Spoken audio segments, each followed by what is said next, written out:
There was a moment, somewhere between the second and third song of the night, where someone in the crowd pointed at Jimin's head. Not at his face, not at the performance, at his hat. And the person standing next to them immediately opened their phone. What happened in the next 40 minutes, while the concert was still happening, while 60,000 people were still singing, is the thing that fashion industry people are still talking about days later. Because a hat sold out. Not slowly, not after the show ended and the articles went up and the shopping algorithms did their work. During the concert, before Jimin had even finished performing. And the reason that detail matters is not the hat. The reason that detail matters is everything that had to be true about Jimin for the hat to be that specific hat, in that specific city, on that specific night. This channel is built for the army that reads the details. Not just the set list, not just the outfits, the reasoning behind the choices, the layer underneath the layer. Because what happened at Tottenham Hotspur Stadium on July 6, 2026, London, is being described in most places as a fashion story, a viral moment, another entry in a long list of things Jimin has worn that subsequently disappeared from store shelves. What it actually is, once you look at it closely, is something that says quite a lot about how Jimin moves through the world. And the last few minutes of this video are going to make that case in a way that will probably stay with you. July 6th, 2026, London. Tottenham Hotspur Stadium. 60,000 people. BTS's first UK concert in 7 years.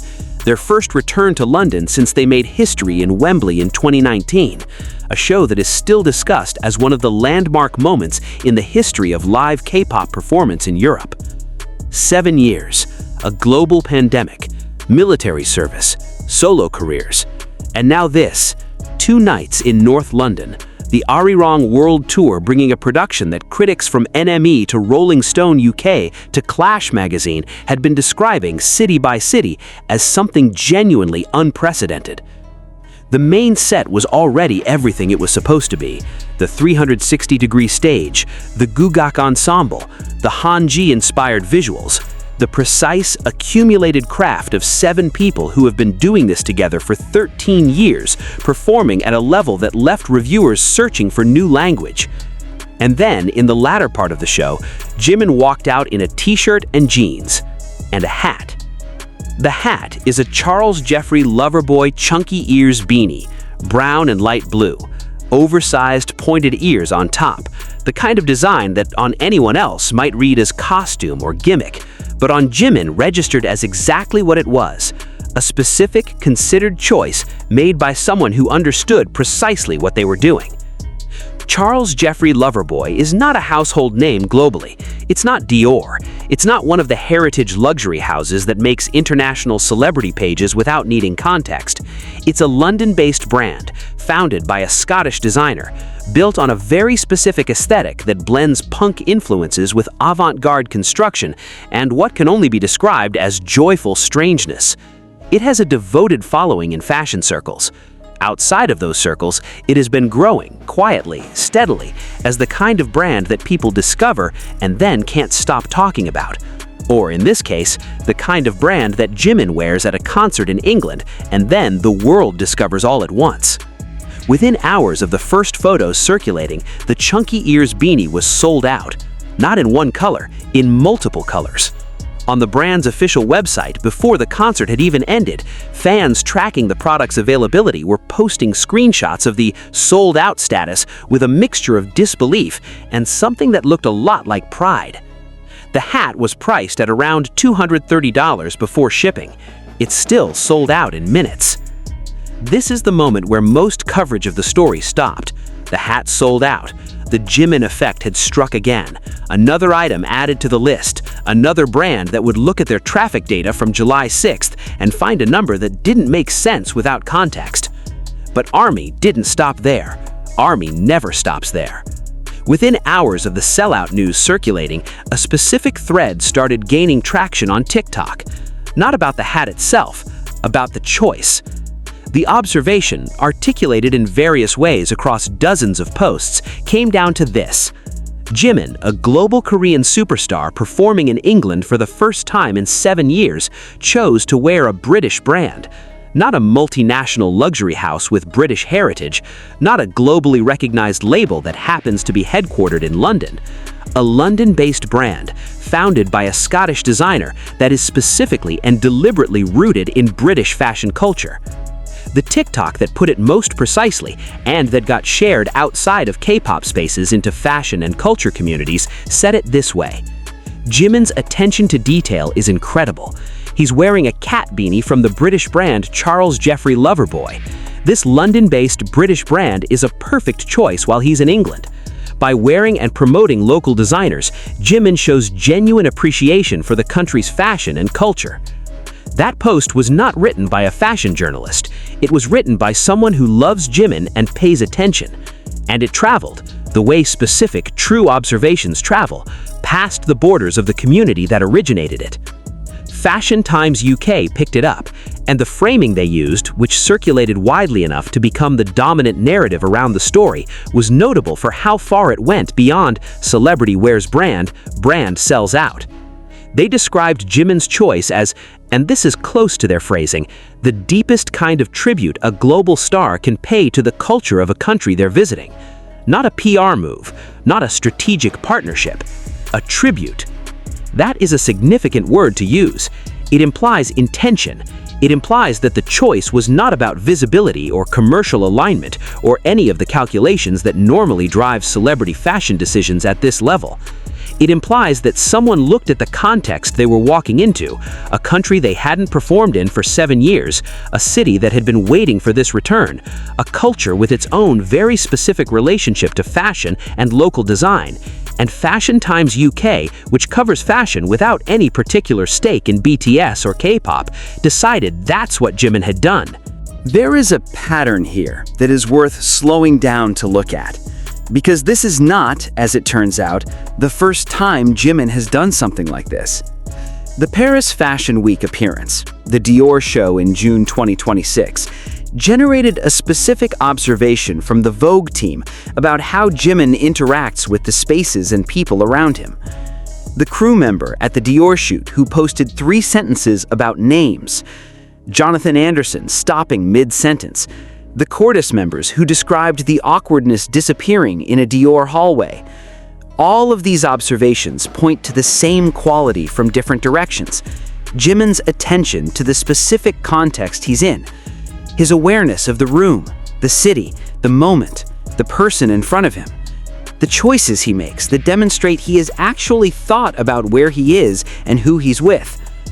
The Charles Jeffrey Loverboy beanie is that same quality expressed in a fashion choice. He was in England. He wore a British brand, a London brand, a brand that represents something specific and genuine about British creative culture.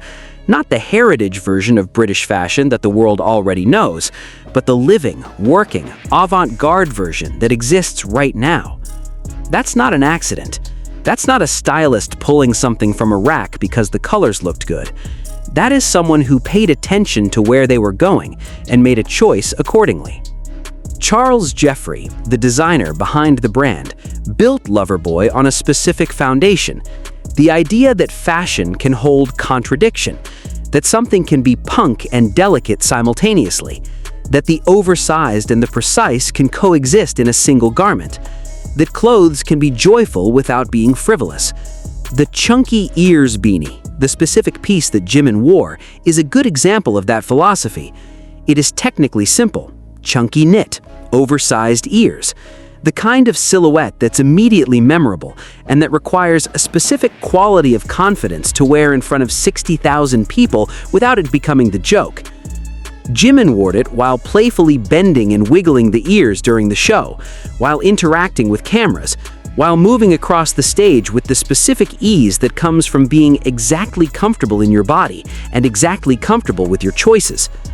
The nickname Kitty Min appeared on social media within the first hour of photos circulating. It trended in more than 40 countries.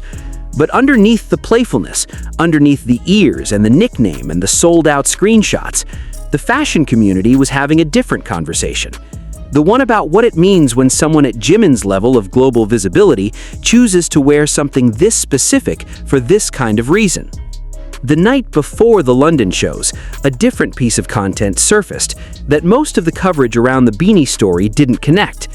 Jimin, in the days between Brussels and London, had been spotted in the city, not at an official event, not at a media obligation, just in London, moving through it the way he moves through all the cities on this tour, with a quality of attention that people who encounter him describe as genuinely unusual.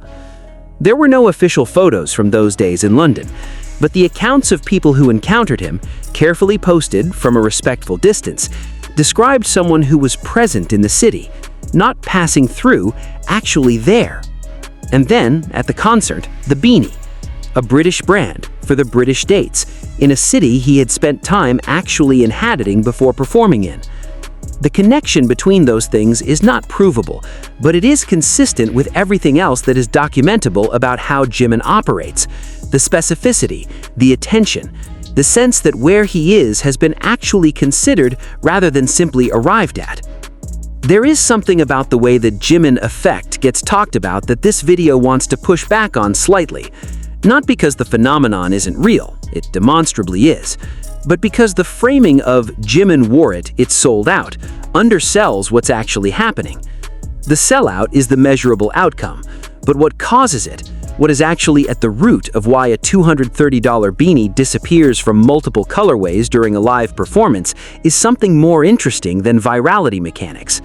It's trust, not fan loyalty in the abstract.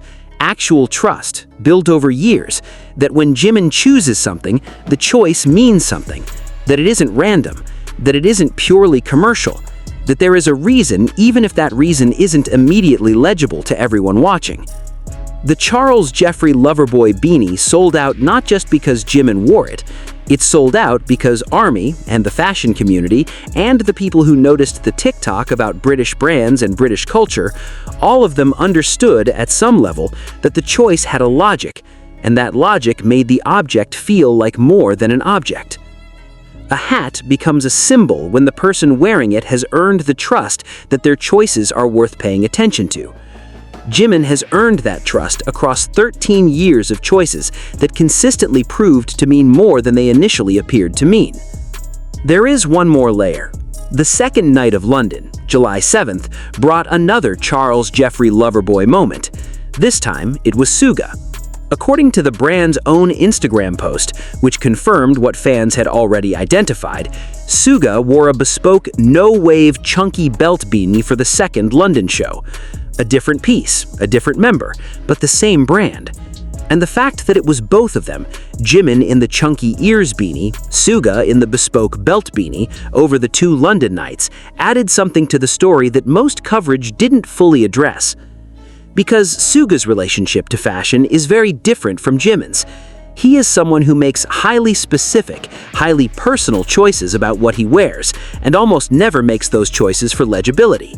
He doesn't perform fashion, he inhabits it. For Suga to wear Charles Jeffrey Loverboy, a brand known for exactly that kind of inhabitation over performance, on the same London dates where Jimin wore it first, is a detail that doesn't need to be dramatized to be significant. Two members, two nights, one British brand, one city that both of them had paid enough attention to for the choice to mean something. What Fashion Times UK called the deepest tribute a global star can pay to a country's culture, this video is going to end by asking a slightly different question about it. Not whether the tribute is real, it clearly is. Not whether the Jimin effect is extraordinary, it demonstrably is.